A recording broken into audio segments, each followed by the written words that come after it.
Oh, oh, oh. Five little monsters were riding through space. The spaceship broke and they fell into space. They gotta get out, but they don't know how. So they're waiting and waiting in a creepy, creepy house. La la.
Je m'appelle Pierre Delmas. Actuellement, je suis ingénieur au CEA. Alors, j'ai la responsabilité d'une installation de physique fondamentale qui s'appelle le laser mégajoule sur le BARP.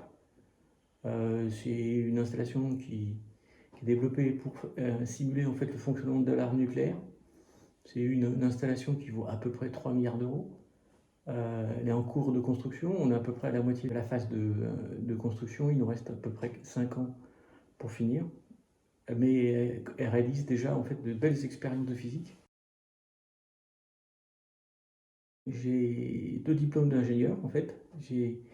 Donc je suis diplômé de l'école des arts et métiers à Aix-en-Provence en 89, ça fait déjà pas mal de temps, ça fait longtemps. Et en fait, quand j'ai fini l'école des arts, j'étais très content en tant qu'étudiant. Et en fait, je me suis dit, pourquoi pas continuer? Et j'avais une passion qui était l'astronomie, et donc je me suis dit, je vais faire une école d'ingénieur qui pourra me rapprocher du métier d'astronome. Et en fait, à l'époque, il y a à peu près maintenant 30 ans, hein, les entreprises permettaient de payer le double diplôme. Et donc en fait, j'ai trouvé une entreprise qui m'a payé mes études dans l'école supérieure d'optique. Donc en fait, j'ai un deuxième un diplôme d'ingénieur de l'école supérieure d'optique. Quand je suis sorti en fait de l'école supérieure d'optique, en fait, j'ai fait l'armée pendant 1 an et j'ai fait l'armée au CEA. Et donc en fait, à l'époque, on pouvait faire l'armée en tant que scientifique du contingent. On avait un mois de classe pour apprendre ce que était le métier de militaire. Et une fois qu'on avait fait le mois de classe, en fait, on pouvait trouver une entreprise qui nous embauchait pendant les 11 mois restants pour travailler sur des sujets associés à des activités militaires. Et donc, en fait, le CEA sur Pierre Latte développait en fait un procédé d'enrichissement de l'uranium qui intéressait les militaires. Donc, l'armée m'a prêté au CEA pendant quasiment 1 an. L'entreprise qui m'avait payé les études à Suboptique, en fait, je devais aller travailler chez elle pendant 4 ans. Donc je suis allé travailler en tant qu'ingénieur en optronique. Optronique, c'est tout ce qui est l'ingénierie de la partie optique associée à des capteurs, et bien sûr associée à de la mécanique, dans une société qui s'appelait Thomson TRT Défense sur Paris. Des gens qui développent en fait des systèmes de visée pour des missiles, pour l'armée. Et mes premières années, en fait, j'ai travaillé dans la production pour développer des bancs de réglage. Au bout de 4 ans, c'était l'époque de la crise des télécoms. Et moi, j'avais le CEA qui me rappelait tous les ans pour savoir si je voulais pas aller travailler pour eux. Donc en fait, j'ai quitté l'entreprise et je suis retourné à Pierre Latte en tant qu'ingénieur pour travailler sur le procédé d'enrichissement d'uranium. Au bout de 4 ou 5 ans, en fait, j'ai pris de la responsabilité d'un laboratoire de développement associé à tout ce qui était asservissement des systèmes, et avec une équipe de peu près d'une quinzaine de personnes à manager. Et on a exploité pendant 1 an le procédé pour produire à peu près 1 tonne d'uranium à 5%, ce qui n'avait jamais été fait auparavant, montrant que le procédé était opérationnel. Je me suis penché sur le procédé développé par le CEA le plus abouti, qui était le développement du laser mégajoule sur Bordeaux. Donc j'ai quitté la région d'Avignon pour aller à Bordeaux, où j'ai pris la responsabilité d'un laboratoire de développement de systèmes mécaniques utilisés pour positionner, appréhender des optiques. Et là, le laboratoire que je manageais, on était 35 personnes. J'ai passé à peu près une dizaine d'années en tant que manager de cette équipe, et j'ai pris la responsabilité à la suite de ça d'exploitant d'une installation. Et donc en fait j'ai pris la responsabilité des équipes qui exploitaient le prototype du LMJ pendant à peu près 5 ou 6 ans. Le LMJ a poursuivi sa construction au fur et à mesure, hein, et les équipes qui exploitaient le prototype en fait sont passées sur l'exploitation du laser mégajoule, et je suis passé donc responsable de l'exploitation du laser mégajoule au début de sa mise en exploitation. Je vais essayer de vous donner quelques exemples de journées typiques que j'ai eues tout au long de ma carrière.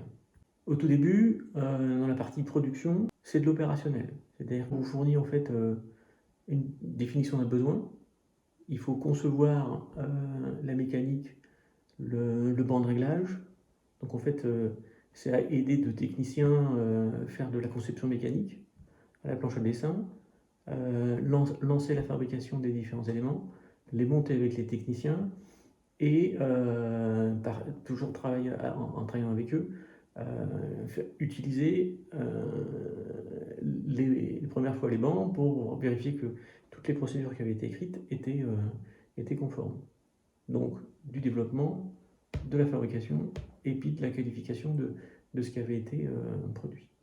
Donc quasiment pas de réunion, essentiellement du travail collaboratif.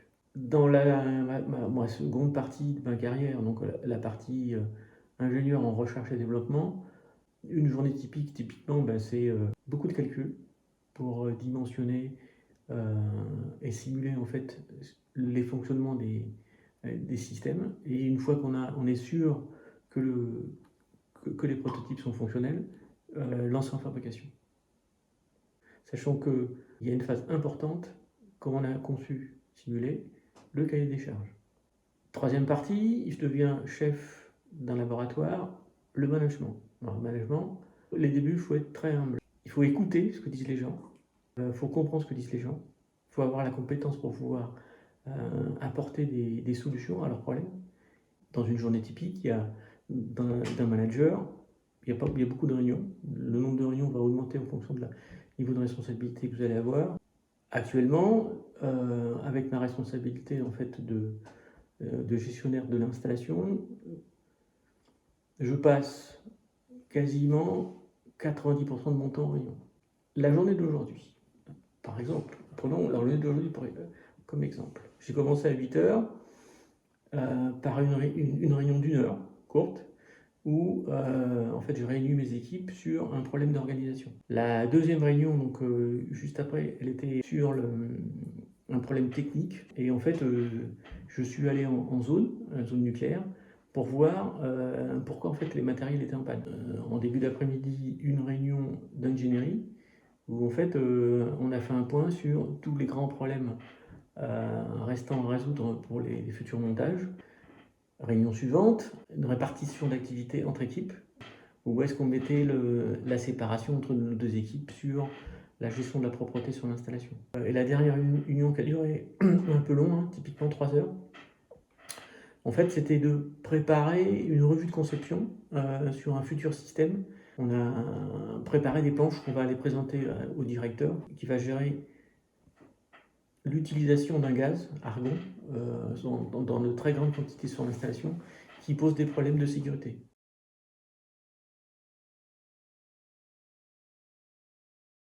Il n'y a pas une réponse à la question telle qu'elle est posée. Parce qu'en fait, et ça fait partie des questions qu'il faut se poser quand vous allez prendre votre premier emploi. Et moi, quand je reçois des gens pour les embaucher, en fait, j'essaie de comprendre la psychologie des gens et qu'est-ce qui les intéresse quand ils viennent travailler. Et en fonction de la psychologie des gens, tu vas avoir plutôt des gens qui sont des développeurs, des concepteurs, des créatifs. Donc là, ces gens-là, il vaut mieux qu'ils commencent leur carrière en tant qu'ingénieur de base pour concevoir, développer des produits. Et puis tu as d'autres personnes qui ont plutôt une fibre management, projet. Quand vous allez commencer à travailler, vraiment le premier point sur lequel il faut travailler, c'est de savoir qu'est-ce que vous voulez faire. Si dans les différentes activités qu'on va vous proposer à l'école, il y a souvent un petit peu de la gestion de projet. Si c'est la gestion de projet qui vous intéresse, il faut commencer sa carrière dans la gestion de projet. Par contre, moi, si j'avais un conseil, le management, il ne faut pas commencer par là. Parce qu'en fait, un bon manager, il faut qu'il soit allé à la mine. Il faut qu'il ait appris ce que font les gens qui fait travailler. Vous avez intérêt à trouver un travail sur les grands sujets, les grandes questions de nos sociétés. Et en fait, les grandes questions de nos sociétés, c'est l'environnement, l'énergie, la pollution. Et à mon avis, si vous voulez avoir une carrière sur des sujets intéressants qui vont se développer sur de nombreuses années, il faut travailler sur ces sujets-là. Alors, dans l'énergie, il y a bien sûr la filière nucléaire. La filière nucléaire, l'Ukraine a bien montré en fait que si on n'a pas une source d'énergie fiable sur le long terme et continue, typiquement le nucléaire, qui ne génère pas trop de problèmes sur l'environnement, on est en difficulté. Hein. Les Allemands qui ont arrêté la filière nucléaire, c'est les plus gros pollueurs de l'Europe. Hein. Tous les pays, l'Asie, les États-Unis, l'Europe, relancent leur production et relancent en fait la construction des centrales.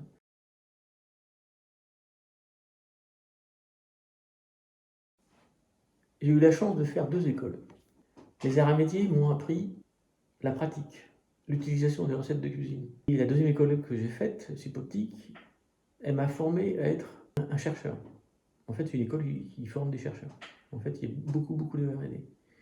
Et en fait, le fait d'avoir les 2 teintes, c'est-à-dire l'aspect production, l'aspect développement côté arts et métiers et l'aspect recherche côté Supoptique, ça m'a permis justement de travailler dans des domaines où les deux se marient bien. Il faut faire les études qui vous intéressent. Le double diplôme n'est pas une fin en soi. Moi, j'ai fait deux écoles parce qu'en fait, j'adorais la mécanique et j'adorais l'optique. Si ce que vous apprenez aux arts et métiers vous suffit, pas de problème. Allez dans le milieu du travail et vous allez vous éclater. Il faut aller vers les doubles diplômes. Si le 2e diplôme avec le sujet, il faut prendre un sujet complètement différent, sinon ça n'a pas d'intérêt. Il faut que vous preniez un double diplôme qui apporte en fait une autre compétence, un autre domaine. En tant que recruteur, en fait, je vois un certain nombre de CV que je peux comparer. Et en fait, le fait d'avoir un double diplôme n'est pas un point qu'on va forcément mettre en valeur. On va surtout regarder le premier diplôme, arts et métiers, et après votre cursus, et pourquoi vous avez fait autre chose qu'arts et métiers. Si vous ne savez pas justifier et expliquer pourquoi vous avez fait ça, en fait, le recruteur, il considère que ça ne sert à rien.